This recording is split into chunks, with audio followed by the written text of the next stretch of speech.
3프로TV 역사 기획 주원준의 에인션트. 아직 입에 붙진 않습니다만 예. 점점 붙여갑니다. 에인션트. 그래서 저희가 지난 시간까지는 기원전 한 3000년대 요 정도까지는 좀 봤고요. A는 끝났고 이제 션트를 션트 쪽 가야죠. 네.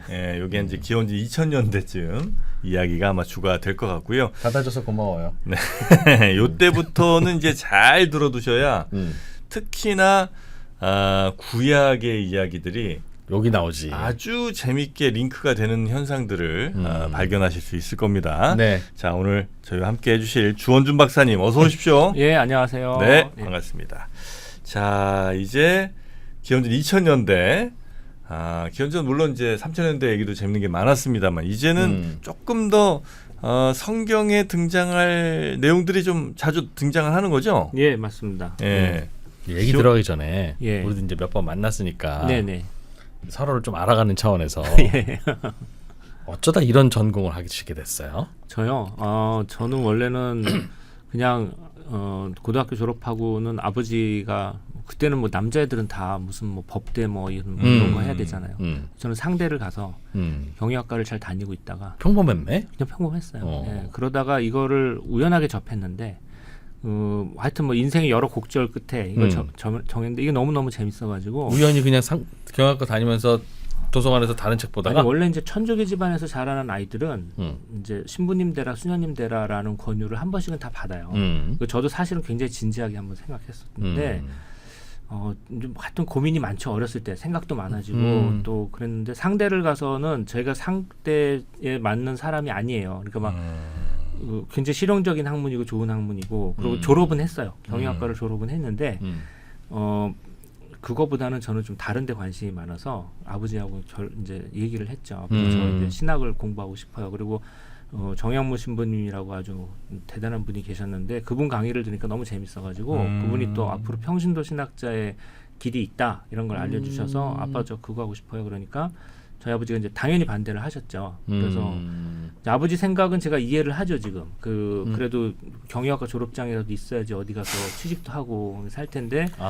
졸업장 안 받고. 예, 졸업은 했지만 대학원을 이제 신학과로 가겠다고 하니까 저거 이제 신부님이 되는 것도 아니고 평신도 신학자로 살면 이제 밥벌이나 할까. 그렇지. 걱정하시죠. 그래서 제가 이제 그때 아버지 한 게 경영학과 졸업했다고 다 돈 잘 버는 거 아니에요.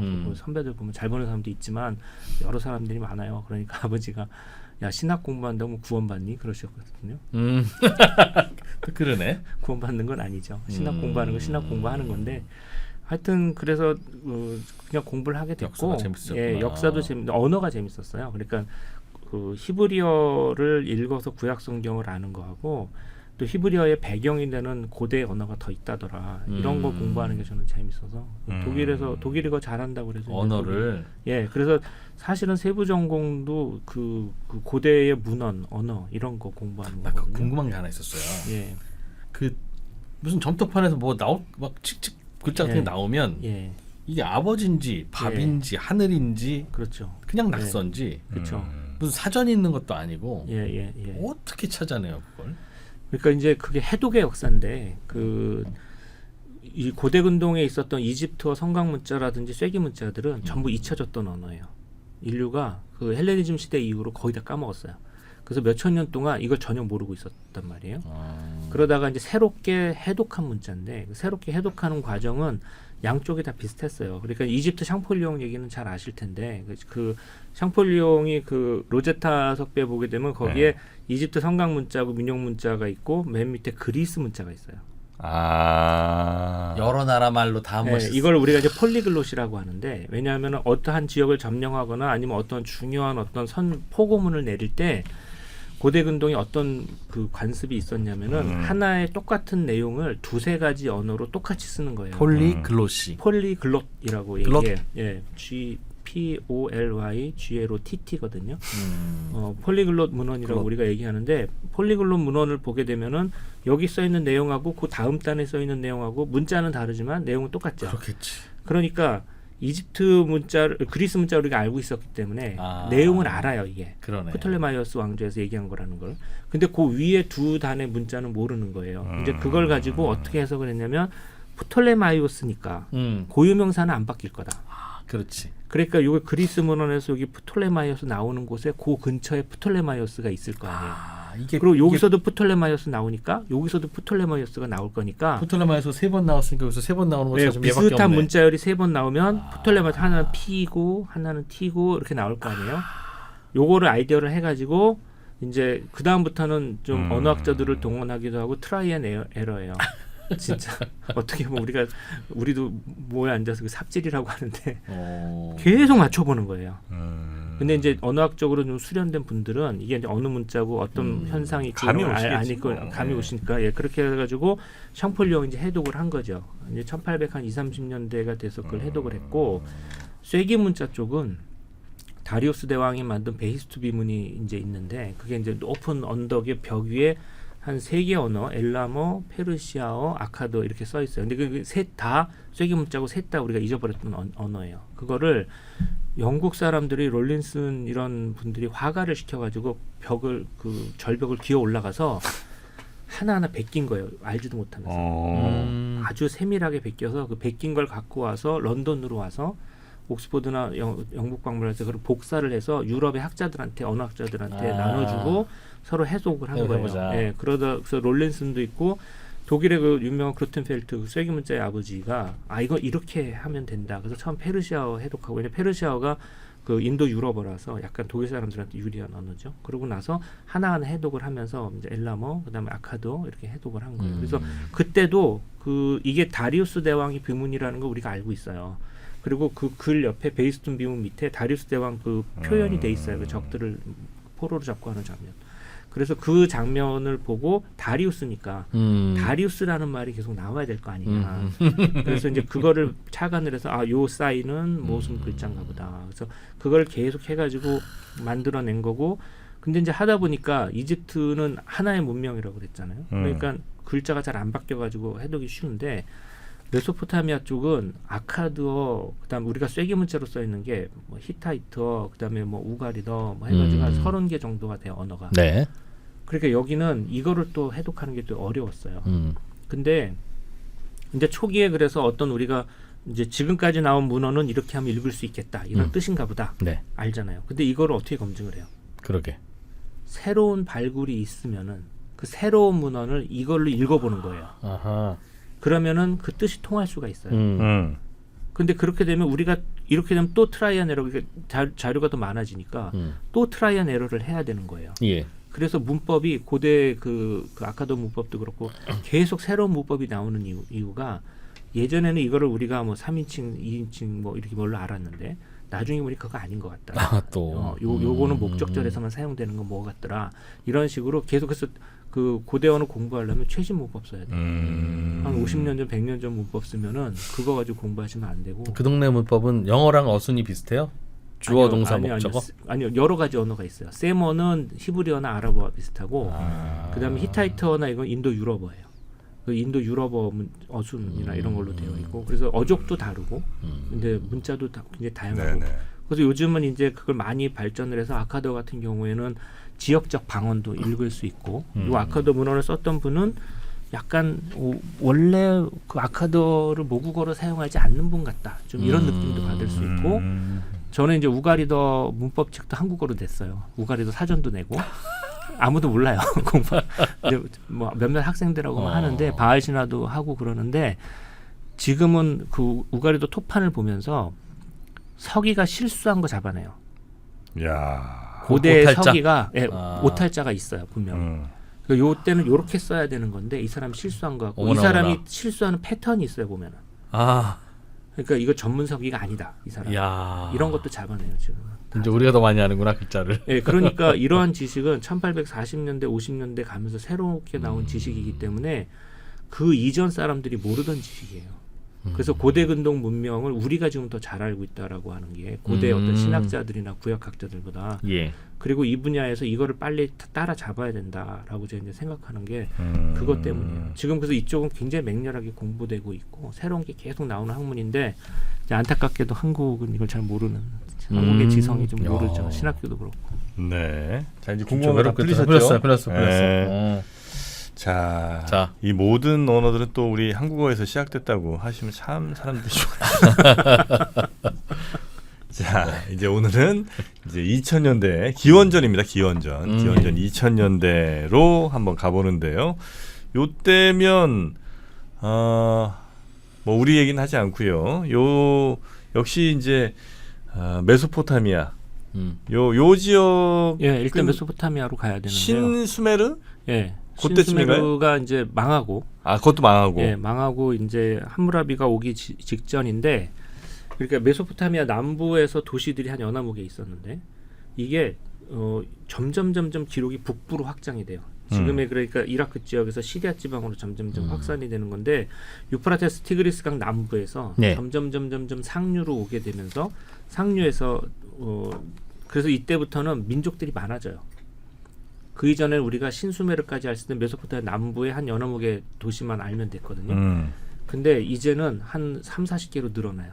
그러니까 점점 많은 도시가 생기게 되고 점점 많은 사람들이 생기게 돼요. 민족들도 많아지고 고유명사도 많아지고 그러니까 우리가 어떻게 생각하냐면은 메소포타미아 남부에서 문명이 시작이 되었다가 거기에 도시들이 있다가 이 도시들이 점차 강을 따고 확산되면서 문명이 북부로 확산되는구나. 그리고 계속 그쪽에 가게 되면은 어디가 나오냐면 레바논 이제 그 지금의 이스라엘 이쪽에 나오게 되거든요. 그러니까 문명은 아마 메소포타미아 남부에서 시작이 돼서 기원전 2000년대가 되면은 상부로 갔다가 올라가고 그다음에 이제 시리아 팔레스티나 지방으로 후대에 나오는 건가 보다. 이제 이렇게 이제 얘기를 할 수가 있는 것이죠. 네. 하여튼 여기에는 아직은 뭐 구약에서 얘기 이런 건 아직은 없는 거죠? 전혀 없죠. 전혀 안 나오고요. 이때 이제 어떤 식의 생각을 하게 되냐면은 예. 사람들이 메소포타미아 남부의 문명이 표준 역할을 하는 것 같아요. 새로 만든 도시들이 이걸 자꾸 따라하려는 것 같아요. 그러니까 민족도 다르고 언어도 다른데 뭔가 여기에 영향 같은 게 있어요. 받아서 영향을 해서 그거는 이해가 되는 게 저쪽은 벌써 도시가 시작되고 한지 막 1000년이 넘는 도시가 있고 여기는 이제 그런 걸 따라서 막 시작을 하니까 뭔가 새롭게 시작할 때 야 이거 어떻게 하는 거야 뭐 물어보면 저쪽에서 사람이 와서 가르쳐주기도 하고 그렇겠네요. 예, 그래서 어떤 현상이 발전하냐면 메소포타미아 남부에서 있던 한 도시가 굉장히 비슷한 도시가 북부에 생기는 것 같아요. 쌍둥이 같이 비슷한. 예, 그래서 같은 신을 믿어요. 그러니까 신이라는 신, 달신인데 달신을 믿는 도시가 남부에서 우르인데 북부에서는 하란이거든요. 얘네들이 똑같은 신을 믿어요. 그러니까 옛날에 도시의 정체성은 신의 정체성인데 예. 한 도시의 신을 다음 신흥 도시가 믿게 하려면은 어떤 일이 있어야 돼요? 이 사람들이 가서 정복을 하거나 이 사람들이 가서 문명을 가르쳐 주거나 아니면 그들이 이동해서 정착하거나. 네, 그런 식밖에 없죠. 그래서 남부 사람 문명이 북부로 확산돼서 이전되어서 확산되었다 이렇게 생각을 해요. 그래서 후에도 같은 신을 믿는 하란하고 우르는 굉장히 쌍둥이 도시. 우리가 지금 자매 결혼 맺잖아요. 다른 나라 도시들하고. 그것처럼 얘네들을 우리가 이제 슈베스슈타트라고 하는데 독일 말로 그 자매 도시라고 그러거든요. 그래서 이 둘은 연관이 굉장히 깊다 이렇게 생각을 하는데 어쩌다 그렇게 닮게 됐는지는 아직 그건 몰라요. 예, 그거는 모르는데 이렇게 해서 남부하고 북부 도시가 이렇게 이상하게 대칭을 이루는 현상들이 있어요. 이거를 이해를 하면은 아브라함이 왜 우르를 해서 하란을 거쳐서 왔는지 이해가 돼요. 우르하고 하란이 쌍둥이 도시거든요. 그렇죠. 같은 신을 믿거든요. 근데 아브라함이 우르를 거쳐서 하필이면 하란을 거쳐서 오게 된단 말이에요. 옆 동네는 아닌데. 옆 동네도 아닌데. 근데 그건 팩트예요. 아니 성경에 그렇게 나와요. 창세기에 보면 아브라함이 우르에서 하란을 거쳐서 가나안 땅으로 왔다고 나오는데 하란하고 우르가 같은 신을 믿는 도시예요. 달신을 믿는 도시. 그래서 두 도시가 이제 이거에 입각하면 기원전 2000년대부터 이렇게 같은 신을 믿는 도시가 메소포타미아 남부하고 북부에 서로 연관되게 발전을 했기 때문에 이 두 도시는 뭔가 인적 네트워크라든지 아니면 어떤 같은 신을 믿기 때문에 어떤 그 서로의 끈끈한 게 있었을 거다. 그 우르 말고 다른 자매 도시들도 또 있어요? 아니면 우르가 아니요. 달신을 믿는 대표적인 도시는 우르하고 하란이에요. 하란. 역사적으로 모든 문헌에 그렇게 나오는데 네네. 아브라함 이야기에서 하필 두 도시가 중요하게 나오기 때문에 그 네트워크를 이용을 했거나 아브라함이 자기도 처음 가는 길이니까 아마 좀 사람들도 좀 안내도 그렇겠죠. 필요하고 아는 네. 사람도 필요하고 좀 그랬을 테니까 그런 식으로 남부의 문명이 북부로 확산된다. 여기가 팩트인 것 같아요. 네. 그래서 이제 점차 많은 문명이 확산이 되니까 세계가 이 사람들 머릿속엔 둘로 나뉘는 거예요. 문명의 표준 역할을 하는 지역, 메소포타미아 남부, 수메르 지역. 그 다음에 문명의 후기, 신흥 지역, 이렇게 해서 두 개로 나뉘게 되고 그래서 세계에서 시작은 어디냐? 그러면은 요 메소포타미아 서쪽에 그러니까 시리아 팔레스티나 근처에 있는 도시들은 우리는 동쪽에서 온 사람들이야. 기원은 동쪽이야. 이런 식의 서사를 갖고 있어요. 그게 확산된 것 같아요. 성경에 보게 되면 에덴의 동쪽이라든지 뭔가 동쪽에서 온 얘기가 창세기에 많아요. 근데 그 문학적 동쪽에서 왔다는 문학적 모티브가 어디서 왔겠느냐? 이 시대에 여기서 왔을 것이다. 동방박사 이런 것도. 그건 훨씬 후대이긴 하지만 하여튼 그것도 연관이 돼. 왜냐하면 뭔가 동쪽에서 왔다. 기원이라든지 뭔가 신의 지혜. 뜻이라든지 뭐 이런 게 동쪽에서 왔다라는 그 서사가 아마 이 시대에 잘 맞아요. 이렇게 되면. 그래서 이제 문명의 표준 역할은 이렇게 있는데 이제 메소포타미아의 이제 북부라든지 이제 시리아 팔레스티나 지방에서는 언어가 달라요. 이쪽은 이제 서부 세머라고 이제 다른 언어를 약간 같은 세머지만 좀 다른 언어를 쓰거든요. 그래서 원래 믿던 신들이 있어요. 그런데 여기에서는 이 예를 들어 가지고 다간이라든지 엘 이런 신을 믿으면 여기서도 같은 신을 믿거든요. 근데 신의 이름이 바뀌어요. 그래서 이제 이 좀 쉽게 설명을 하면 이런 건데 우리가 이제 지금 보게 되면 바다신은 이제 그 이스라엘이나 이제 이쪽에서 바다신의 이름이 얌무예요. 얌. 히브리 말로 얌이 바다인데. 근데 이쪽에서 메소포타미아 동쪽에서는 티아맛이나 터흠 뭐 이쪽 이런 신이에요. 이게 바다신이에요. 이게 우리가 이래서 신들의 이름을 알아. 이쪽에서는 하다뜨가 풍우신인데 이쪽에서는 바알이 풍우신이고 그다음에 아다뜨라든지 이런 식으로 해서 신들의 리스트가 이렇게 있어요. 그래서 이제 종교학이나 이런 거 신들의 리스트 공부할 때 되면은 이쪽에서는 여기에 어떤 신, 이쪽에 어떤 신, 여기는 이슈타르, 여기는 아나트 이렇게 나오는데 이렇게 신들의 대응 이거를 이제 번역한다고 그래요. 이거를 고대인들도 알고 있었을 거냐? 지금 현대학자들이 공부해서 아는 거냐? 아니면 기원전 2000년대나 1000년대 사람들도 우리는 바다신을 얌무라고 부르지만 저 동네 가면은 바다신의 이름은 티아맛이야. 사실은 같은 신이야. 라는 걸 고대인들도 알고 있었을 것이냐? 가끔 아는 놈은 알겠고 모르는 놈은 모를 것 근데 같은데. 그걸 어떻게 우리가 증명을 하겠어요? 그런데 이런 문헌이 있어요. 신들의 리스트가 있는데 바다신 이렇게 신들의 이름 서로 다른 신들이 이렇게 써 있는 문헌이 있단 말이에요. 이 문헌이 왜 필요했겠어요? 고대. 네. 토판에 이런 게 나온다고요. 야, 쟤네는 바다신을 이렇게 부르더라. 네, 그러니까 이쪽 신의 신들의 리스트가 쭉 나오고 그 왜 여기서는 자기가 믿는 신들의 이름 나오는 이렇게 대응을 하게 되면 바다신은 바다신끼리, 무슨 신은 무슨 신끼리 이렇게 돼 있어요. 서로 교류가 있거나 같은 장소에서 예배를 보거나 뭐 그래야 그 석이나 사제들이 이게 필요했던 거죠. 이 문헌이.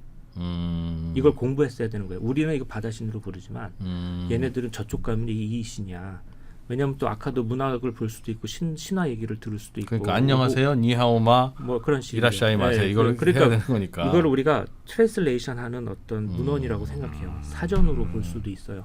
그러니까 이게 언제부터 나오냐면 아마 이 시대부터 나올 거예요. 이렇게 신들의 리스트를 만들어 가지고. 그리고 우가릿에서도 이제 후르인들은 우가릿 민족하고 다른 민족인데 후르인들의 신들의 리스트가 나오거든요. 굉장히 먼 도시예요. 그러니까 후르랑 우가리도 다 메소포타미아에 있는. 메소포타미아 북부에 있는 도시가 후르 미탄이라는 도시고 우가릿은 저기 그 지중해변에 있어요. 굉장히 거리가 먼데 네. 이 민족들의 신들 그 당시에 신들을 굉장히 중요하게 생각했던 시기였는데 신들의 리스트가 우가리에 있어서 나와요. 이게 이 사람들한테 왜 필요했겠느냐 신전에서. 그러게. 그러니까 다른 이런 신들의 위계를 이 사람들이 서로 알고 있었다는 것 같아요. 고대인들도 서로 교류하면서. 네. 그러니까 우리는 지금 이제 비바람의 신을 풍우신을 우리가 바알이라고 생각하는데 바알을 믿고 있지만 이 바알이라는 신의 이름을 저쪽 신화에 가면 아다띠야. 그렇지. 같은 신이야. 그걸 알고 있었다는 거죠. 고대인들이. 그렇게 되면 어떤 식의 생각을 할 수 있냐면은 문명의 표준 역할을 하는 신들의 리스트가 있어요. 아누로부터 엔닐로 해가지고 쭉 신들의 리스트가 있는데 우리도 거기에 맞춰가지고 신들의 체계를 그래서 이걸 이제 우리가 신학이라고 부를 수 있으면 고대의 신학을 서로 통용하고 번역하는 시스템이 이미 고대 시대에 있었다는 거 이 시대부터. 그리고 이렇게 되면 이 신들의 리스트를 이렇게 갖고 있으면 여기에서 기준 역할을 하는 게 있어야 되잖아요. 그냥 함부로 만들 수 없으니까. 기준 역할을 하는 게 뭐였냐면은 메소포타미아 남부 수메르 문명 쪽에서 발전된 신들의 리스트 같아요. 그래서 그 아누와 엔닐과 아다뚜로 이어지는 이 신들의 리스트는 다 비슷하게 나와요. 여기저기에서 예, 교류했겠지 다. 교류했으니까. 그래서 시리아 팔레스티나 지방에서 이렇게 신들의 리스트를 이때부터 메소포타미아를 기준으로 해서 갖고 있었던 것 같다라고 생각한다면 이스라엘이 후대에 나오긴 하지만 이 신학을 거부한 나라가 돼요. 우리는 그런 신들이 아니라 야훼 하느님만 있으면 된다라는 식으로 뭔가 새로운 신학을 들고 나온 게 돼요. 그렇죠. 예. 그래서 우리가 구약 성경의 이스라엘의 신학을 조금 더 깊이 좀 새롭게 볼 수 있는 여지가 있어요. 좀 돌발적인. 그러니까 좀 특이한 신학을 하고 있어요. 이스라엘 사람들이. 그래서 이 사람들의 언어라든지 이걸 보고 있으면은 고대에서 쓰는 많은 개념어라든지 이런 거 거의 다 그대로 쓰는 것 같은데 이스라엘식으로 번역을 해서 쓰는 것 같은데 이 사람들의 생각 속에는 이 사람들하고 원래 그 이전 시대 사람들하고 다른 생각들이 있어요 분명히. 그래서 그거까지 아는 게 이 문헌을 깊이 읽는 거예요. 야. 거기까지는 공부해야 돼요. 왜 그랬을까? 그러니까 그 2000년대 가서 얘기를 해야 되는데 아직은 빠르고 어쨌든 이스라엘을 이해할 수 있을 어떤 키워드나 배경 같은 게 지금 여기서 조금씩은 볼 수는 있다. 지금 이 상황은 메소포타미아 남부에서 있었던 문화가 메소포타미아 북부로 흐르고 나중에 시리아로 흘러가는 이제 그런 흐름 속에 있는 거다. 지금 문명이 확장되고 있다는 거죠. 요때쯤이 그러면 함무라비도 나오는 거고 좀 이따가 나오죠. 좀 이따 나와요 또? 예, 거기 이제 네. 신수메르 나라가 있었다고 그랬잖아요. 예, 신수메르가 이제 무너지는데 네. 무너지는 패턴도 비슷해요. 그러니까 여기는 이집트하고 다른 게 이집트는 남북으로 크게 무너지지만 여기는 언제 어디서 무너질지 몰라요. 어떤 놈이 어떻게 나와가지고 사방에서 적이 그래서 있으니까. 그 신수메르 무너질 때 우리가 뭐 이신 라르사 시대 뭐 이렇게 이제 얘기를 하는데 정확히 말하면 아무리 읽어도 그 역사적 상황을 완전히 재구성하기는 힘들어요. 그러니까 서로 치고받고 싸우고 막 배신하고 막 서로 뭐 이런 거 같기는 해요. 그건 확실한데 누가 어떻게 돼서 됐는지 모르겠고 굉장히 혼란스러운 시대가 있게 돼요. 그리고 혼란스러운 시대를 이제 일시적으로 정리했던 게 아슈르 같아요. 아슈르? 네, 이제 나중에 아시리아라는 나라로 이제 발전하는 도시인데 네.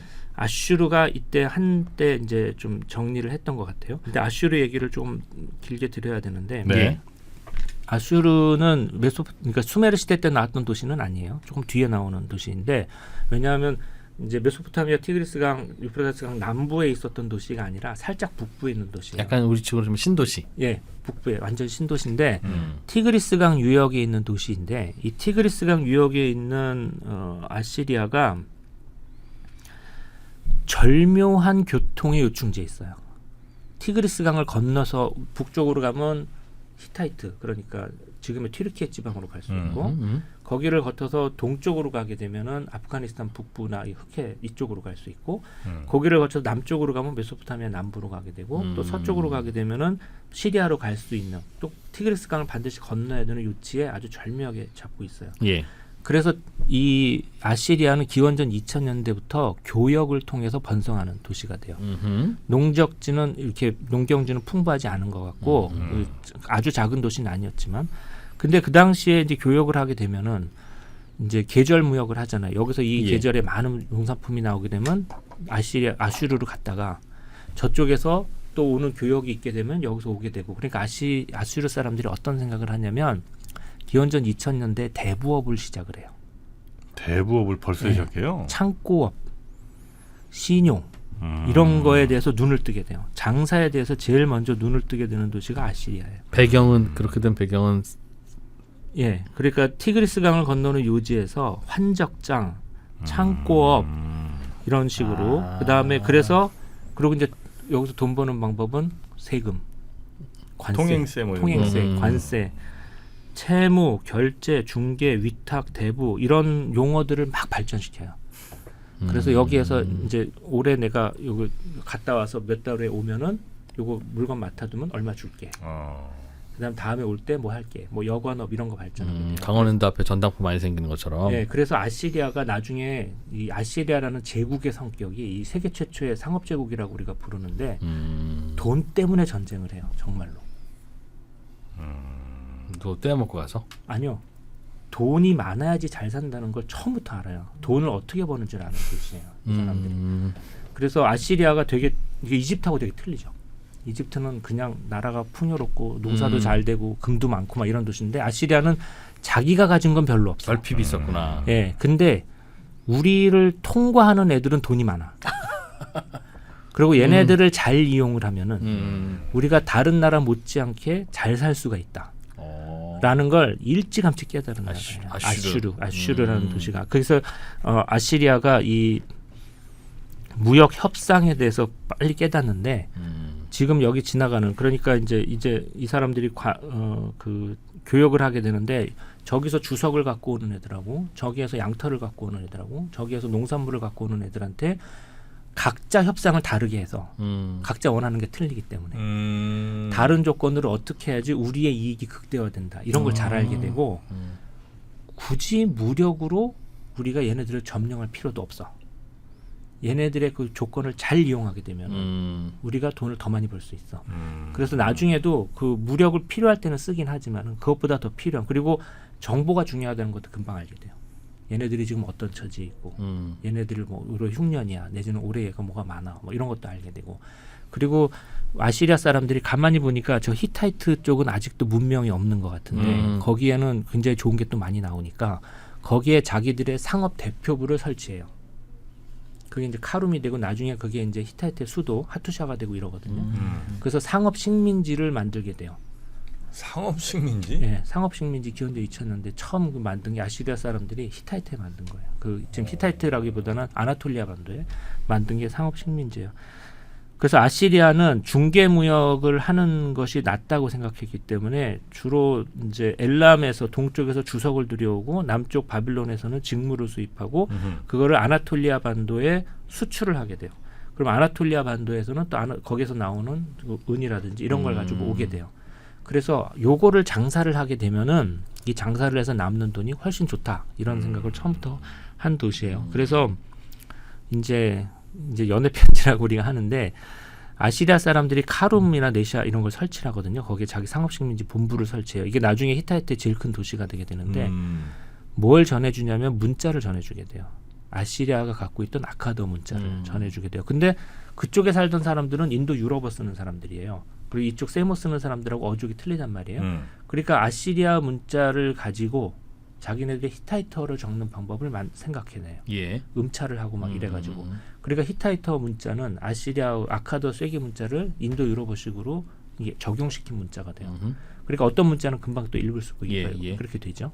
그런 걸 만들게 되고 그리고 상업식민지를 거기다 갖다 놓으면 거의 뭐 몇 달 걸려서 가가지고 교육을 한 다음에 또 몇 달 걸려서 상인이 와야 되는데 그동안 거기 지킬 사람이 필요하잖아요. 네. 거기 무역 대표부하고 교신하는 편지가 한 2만 점 정도 남아 있어요. 지금 토판이 2만 점이요? 2만 점 정도 남아 있어요. 보관이 잘 돼 있네. 진짜 잘 돼 있다. 아니 그냥 땅에 파묻었다가 확 나온 거예요. 그냥 그 문서 보관소가. 근데 따로 이렇게 보관한 건 아니고. 그래서 그 기록에 따르면 아슈르에서 주석과 직물을 싣고 나귀에 싣고 50일 걸려서 카네시로 가서 주석과 직물과 나귀를 은과 금으로 바꾸어 가지고 다시 왔어요. 그래서 겨울 4개월 동안은 이제 눈이 오고 못 다닐 수 없으니까 4개월은 쉬고 그래서 왔다 갔다 한 거예요. 근데 거기에 남아있는 현지 무역 대표부를 주로 여성이 했어요 또. 그래서 연애 편지처럼 나 갈 동안에 뭐 딴짓하지 말고 네, 뭐 여기 거래도 이런 거 하지 말고 뭐 이런 거 하고 그 사람은 거기 그 아시리아 그 당시는 이제 아슈르가 선진 도시니까 가서 오는 길에 뭘 꼭 사오시오. 이렇게 하는 그런 게 남아 있어요. 오빠 머리핀 꼭 사와야 되는 뭐 그런 거예요. 예.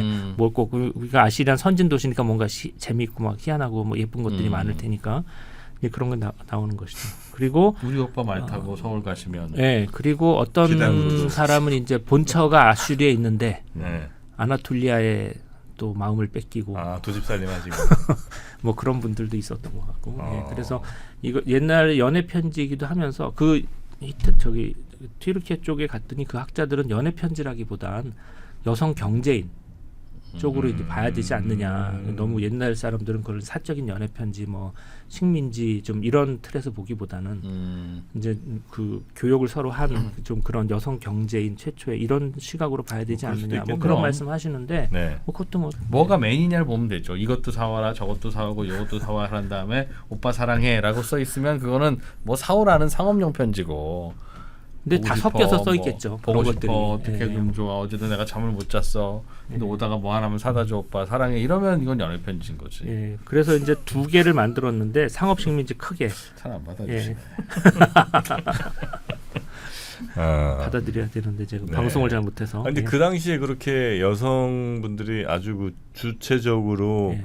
뭔가 이 상업적인 거래나 이런 것들을 기록하거나 혹은 뭐 참여했다는 거는 상당히 좀 놀랍긴 하네요. 놀랍죠. 그러니까 네. 이제 이런 것들도 우리가 여성학 하시거나 역사 하시는 분들이 좀 아셔야 되는데 사실은 우리가 사르곤 대왕 때 좀 빠지고 넘어갔는데 사르곤 대왕의 딸이 엔헤두 안나인데 엔헤두 안나가 이제 그 여사제였거든요. 이분이 시를 남겼어요. 한 40수 정도 남아 있을 거예요 지금. 근데 그 세계 최초의 여성 시인이라고 우리가 하죠. 거기 그것도- 뭐만 하면 다 세계 최초야. 네, 이쪽은 하면 그냥 세계 최초예요. 그리고 너무 기록이 올라가니까 기원전 막 2000년대 여성 시인 막 이렇게 나오니까 그건 엔헤두 안나는 우리나라 말로 번역이 된 것 같고 이미. 근데 하여튼 그렇습니다. 그래서 메소포타미아 남부에서 있었던 문명이 쭉쭉쭉 뻗어나가면서 아슈르를 중심으로 해가지고 쭉 아나톨리아 반도 지금의 터키 쪽으로도 가고 그렇게 네. 가는 그런 역사가 이제 펼쳐지는 거죠.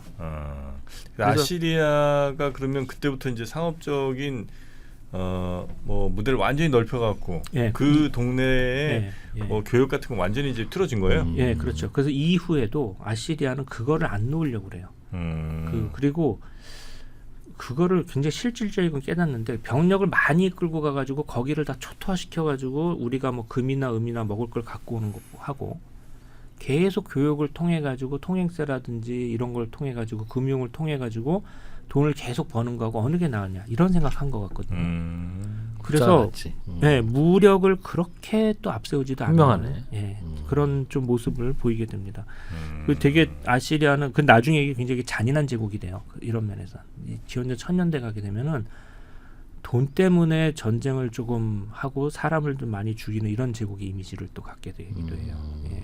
그래서 약간 경제와 상업 이게 무엇인가 이런 걸 좀 생각하게 좀 근데 만드는. 원래 전쟁은 다 돈 때문에 하지 않아요, 본질적으로. 전쟁하죠. 근데 아시리아는 막 끌고 가가지고 막 때려 부수고 막 이렇게 하기에는 국력도 당시에 모자랐고 대신에 가만히 있으면 그걸 잘 이용하면은 또 먹고 살만한 돈이 네. 계속 또 쏠쏠하게 국력이 들어오니까. 모자라면 전쟁을 못 하고 예, 장사를 해야 되고. 근데 나중에는 더 많은 돈을 위해서 또 전쟁을 한 것 같아요. 그래서 나중에 기원전 1000년대 가게 되면 아시리아가 얼마나 잔인한 제국의 또 명성을 얻게 되거든요.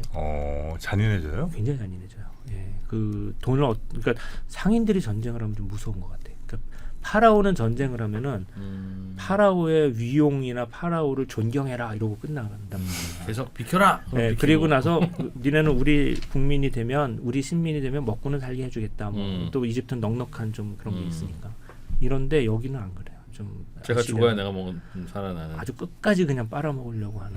좀 교역을 하다가 그냥 쟤네 쳐들어가 버리자 했다는 얘기죠. 그러니까 교역을 지금 또 후대 얘기긴 한데 아시리아가 지금은 힘이 없지만 나중에 무력을 갖추게 되면 교역 조건을 잘 받아들이면 전쟁을 안 해요. 요즘 미국이 그런데. 근데 교역 조건을 안 받아들이면 이제 전쟁을 하게 되는데 이 교역 조건이라는 게 너도 살고 나도 살자 정도의 교역 조건이면 작은 나라가 받아들였겠죠.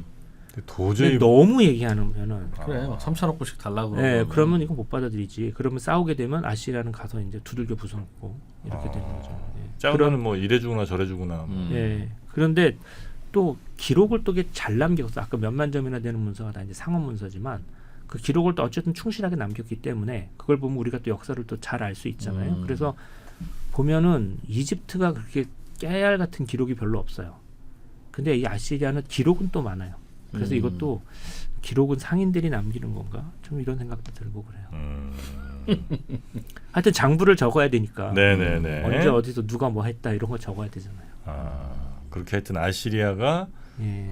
그 지역에 또 굉장히 강한 영향력을 여기저기 많이 좀 퍼뜨리긴 했었고요. 지금 이게 기원전 2000년이니까 예. 예수님 탄생하기 전에 또 2000년 전에 얘기네요. 그렇죠. 2000년 전의 얘기고 그 아시리아가 그 히타이트 쪽 그러니까 그 아나톨리아 반도에 가가지고 상업식민지를 할 때 엄청난 그 이윤을 남긴 것 같아요.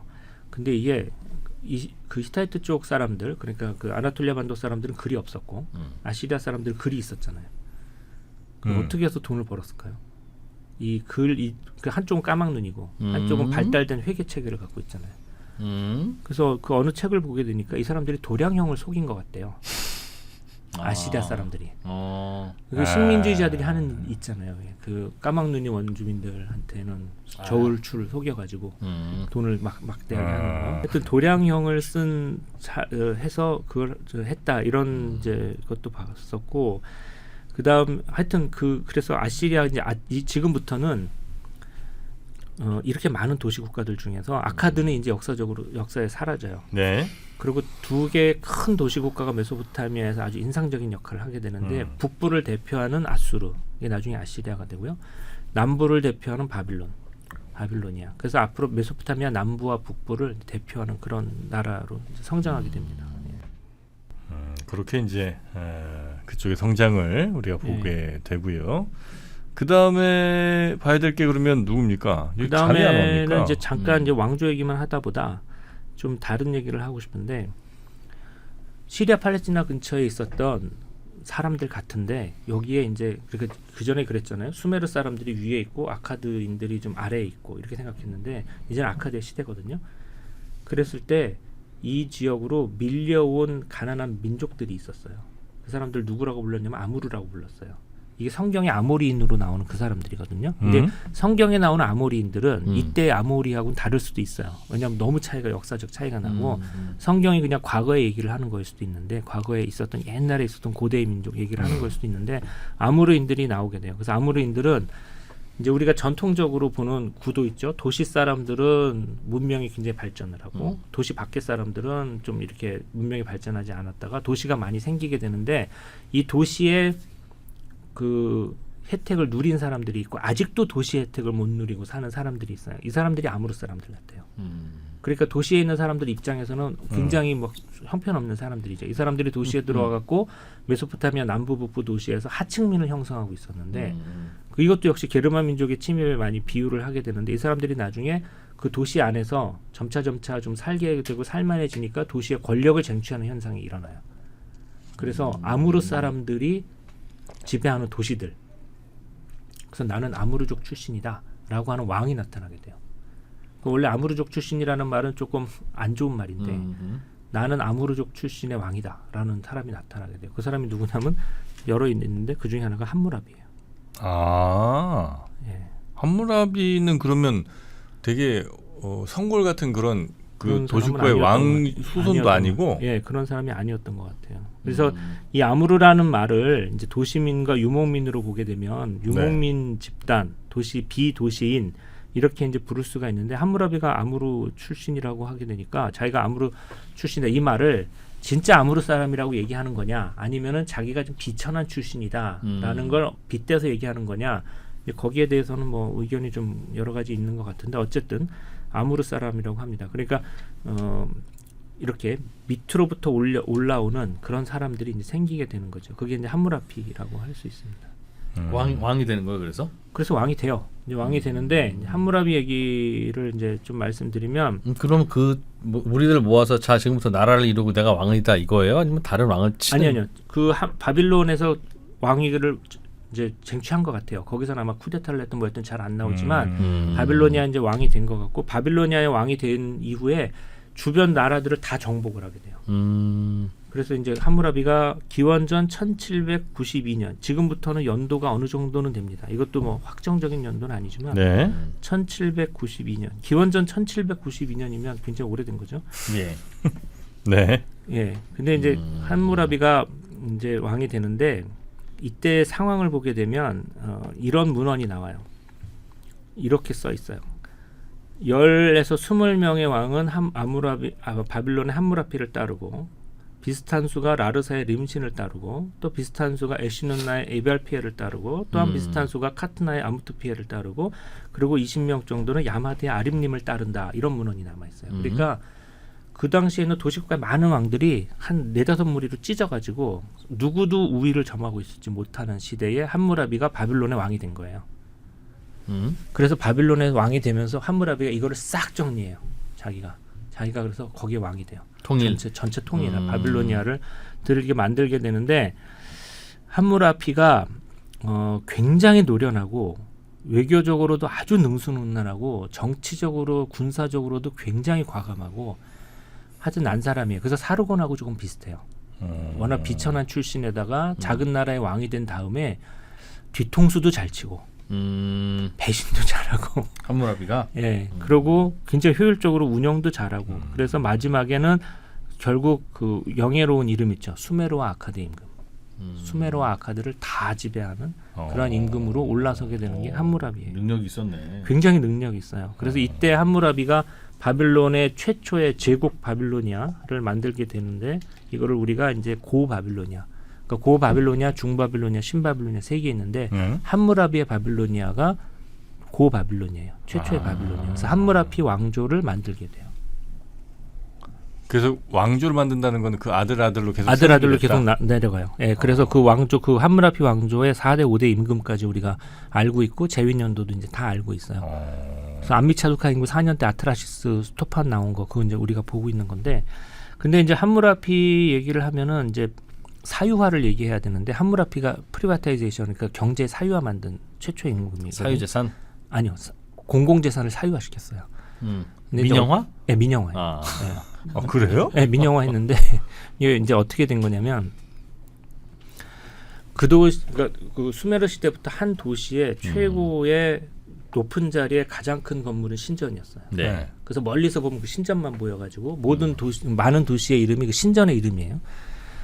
근데 신전은 가장 큰 건물이면서 동시에 가장 많은 일자리를 제공하는 그러겠죠? 곳이었고 가장 많은 재화가 드나드는 곳이었고 신전 경유지의 땅도 제일 많았어요. 농작지도. 근데 이제 신전에 있는 사제들이 전부 농사를 못 지으니까 농민들이 농사를 짓죠. 농사를 짓는데 이 농사를 지으면 얼마는 이제 신전에 바치고 자기가 얼마를 가져가야 될 거 아니에요. 요거를 사제들이 관리를 한단 말이에요. 근데 잘 안 거쳐. 사제들이란 사람들은 책만 보고 이게 뭐 이렇게 제사만 드리고 이런 사람들이지 돈을 막 걷고 이런 사람들이 아니고. 오너가 아닌가 보네요. 예, 그러니까 함무라비가 이게 마음에 안 든 것 같아요. 그래가지고 공무원이었구나. 상인들을 시켜요. 계약을 해가지고 너는 요 농민한테서 쌀 몇 가마니만 신전에 바치면 돼. 나머지는 네가 다 먹어. 나머지는 네가 좀 먹어도 돼. 야, 똑같구나 요즘이랑. 네, 그래서 엄청난 효율을 인센티브 이런 것 시스템. 같아요. 그래서 이게 신전 또 소유의 땅은 엄청나게 많은데 이게 돈이 안 거쳐. 근데 상인들한테 맞춰서 계약을 했더니 돼. 이게 잘 돼. 그래서 이제 경제 민영화를 이뤄서 성공한 임금인데 문제는 시간이 또 지나다 보니까 상인들이 부유해지고 신전하고 농민들은 조금씩 가난해져요. 그것도 우리가 이해할 수 있죠. 그렇죠, 그렇죠. 을 예. 받았겠네. 야, 세금이 200원인데 나한테 100원만 내고 그냥 끝내자. 아니면은 상인들이 중간에서 자기의 이윤을 조금씩 늘리는 방식으로 노하우가 있거나 이런 식으로 조정을 했을 거예요. 그러니까 시간이 지날수록 처음엔 좋았는데 신전 수입도 조금씩 줄어들고 농민들도 옛날보다 살기 힘들다 그러고 가만히 보니까 상인들의 땅은 더 많아지고 집은 부유해져. 그러니까 함무라비가 또 이걸 못 보죠. 그러니까 공공 부분의 그 사유와 민영화를 이루었는데 이게 나중에 안 좋아지니까 농민들의 빚이 늘어나게 돼요. 그러니까 함무라비가 내린 게 뭐냐면은 탕감령이에요. 빚을 탕감해줘요. 그래서 빚을 탕감해주니까 농민들이 너무 좋아해. 상인들은 불만이 많지만 그렇죠. 상인들이 아무 말을 못하게 된 거예요. 왜냐하면은 계속 그거라도 잡고 있어야지 먹고 살 수 있으니까. 예. 그러니까 탕감령을 내리면 농민들이 왕을 칭찬하게 된다는 그렇죠. 거예요. 예. 그래서 자기의 지배 구조는 더 공고해지고 상인들은 조금 손해를 보지만 얘네들은 아무 말 못하더라. 그래서 탕감령을 정기적으로 내리게 돼요. 그걸 뭐라고 불렀냐면 희년이라고 불렀어요. 아, 희년. 네, 그래서 희년이 여기서 나오게 돼요. 100년에 한 번씩인가. 그래서 모든 통치자들이 해야 되는 일 중에 하나가 뭐냐면은 정기적으로 탕감령을 내리는 거예요. 요즘으로 치면 정치적 사면. 예, 아니면 경제적으로 완전히 그렇죠. 빚을 없애주는 예, 거죠. 예. 그러니까 이렇게 되면은 그러니까 구약 성경의 희년이 어디서 왔느냐? 그잖아요. 50년에 한 번씩 다 빚을 사해주는 거잖아요. 네. 그게 어디서 왔느냐 하면은 역사적 뿌리를 여기로 잡죠. 아, 그래요. 그러니까 희년이 희년이 실제로 이제 실행되었느냐 안 실행되었느냐 이거보다 희년이 왜 통치자들이 해야 되는 일 중에 하나로 정기적인 희년을 내리는 일이 왜 그게 율법에 들어가야 되고 이거를 해야 됐느냐 하는 게 함무라비가 이제 그게 어떤 그 신전 같은 거를 이제 민영화를 시켰고 네, 그러다 그 스토리가 보니까 배경에 있는 거예요. 그 상인들은 좋아졌는데 서민들은 영 더 힘들어진 것 같고 빚 많이 지게 되고 그렇죠. 야, 안 되겠다. 이거는 어쨌든 나라가 한 일로 인해 이렇게 불평등이 좀 심해졌으니까 한 번씩은 탕감시켜준다. 예. 그래서 그 탕감령을 왕이 되는 사람은 가만히 두면은 빚이 계속 농민들은 늘어나기 때문에 근데 빚은 이거 이외에도 다른 이유로도 늘어나요. 기근이 들든지 뭐 불행이 닥친다든지 뭐 누가 아프면은 또 빚내서 의사를 또 써야 되고 그러니까 여러 가지 이유로 빚은 쌓여가는데 가난한 사람의 빚은 이거를 통치자가 적당한 시기에 한 번씩 보통 이제 상징수를 쓰죠. 7년에 한 번이라든지 뭐 이런 식으로 한 번씩 이렇게 탕감령을 내리는 게 그 사회가 잘 돌아가게 만드는 그 사회 공동체가 리셋하게 만드는 그거를 함무라비가 알아낸 거예요. 네네네. 그러니까 함무라비는 어떤 면에서 행정이나 전쟁이나 이런 거 굉장히 그러네. 다르네요. 그래서 이게 나중에 함무라비가 함무라비 법전을 통해서 그리고 그 문화적 표준 역할을 하는 것이 바빌로니아 남부라고 그랬잖아요. 네네. 함무라비가 바빌로니아 남부의 대표적인 왕이거든요. 그러니까 이게 이제 고대 근동 세계로 퍼지게 되는 지금으로 거예요. 치면 어디예요? 바빌로니아 남부면? 이라크 남부 지방이에요. 네. 그러니까 이제 이 문화적 영향력으로 이제 왕이 되는 사람이 해야 되는 일은 법전을 선포하고 고아와 과부를 내가 보살핀다. 나는 나의 뜻이 아니라 신의 뜻으로 신과 계약을 맺어서 다스린다. 그리고 희년을 정기적으로 선포한다. 이런 것들이 몇 가지 생기게 되는데 그거의 원형이 여기에서 이제 나오게 되는 것이죠. 네네네. 요거는 우리가 좀 지금도 조금 그렇죠. 배워봐야 될 정신이 그렇죠. 좀 있네요. 그렇죠. 그래서 네. 저도 뭐 가톨릭 사회교리에서도 그렇고 다른 데서도 빚의 탕감이 반드시 나쁜 것이 아니라 어떤 물론 이제 그냥 뭐 이렇게 하면 안 되겠지만 이게 어느 정도는 굉장히 사회를 리셋하는데 필요한 것이구나. 이 고대에서도 그걸 알고 있었고 이거를 네. 한 바빌로니아는 원래 수메르 시대부터 작은 나라였고 별거 아닌 나라였는데 이러한 통치 기술 몇 가지로 인해 가지고 굉장히 효율적인 나라를 만들었고 그러니까 공공 부분의 민영화는 계속했어요. 다시 돌아가지는 않았고 대신에 그거를 보완하는 것으로 이런 희년이라든지 탕감령을 내리면서 계속 발전할 수 있어요. 그래서 나중에는 바빌로니아가 완전히 엄청난 나라가 되죠. 네. 그 바빌로니아가 또 엄청난 나라가 된 이야기하며 또 고대 근동의 기원전 2000년 요때쯤 이야기 저희가 계속해서 우리 주원준 박사님께 좀 이어 듣도록 하고요. 주빌리. 네, 주빌리. 네. 오늘 함께 해주신 주볼리 주원준 박사님은 네 저희가 또 다음 시간에 모시고 함무라비의 정신 요건 한번 저희가 되새겨 보도록 하겠습니다. 네. 되게 너그러웠네요 함무라비가. 어떤 면에서는 그러니까 저는 함무라비 생각하면 얼굴이 많은 사람 같은데 어떤 면에서 굉장히 잔인하고 효율적이고 뒤통수 치고 막 이런 면도 있어요. 근데 한쪽에서는 포퓰리즘적이었네. 네, 포퓰리즘적. 또 한쪽에서는 행정이나 이런 걸 또 굉장히 효율적으로 잘해서 하여튼 인물은 인물이었던 것 같아요. 보통 사람은 아니었던. 그리고 성장 과정이나 이런 것도 보통 귀족 집에 태어난 것도 아니고 자기는 스스로 또 나는 아모르인이다라고 밝히는 것도 그거 충분히 은폐할 수 있었던 사람인데도 그런 것도 밝히는 것도 그렇고 하여튼 보통은 아닌 것 같아요. 네. 하긴 뭐 그러니까 5,000년, 4,000년 뒤에도 이렇게 우리들이 다 이름 배우고 그렇죠. 그런 거 아니겠습니까?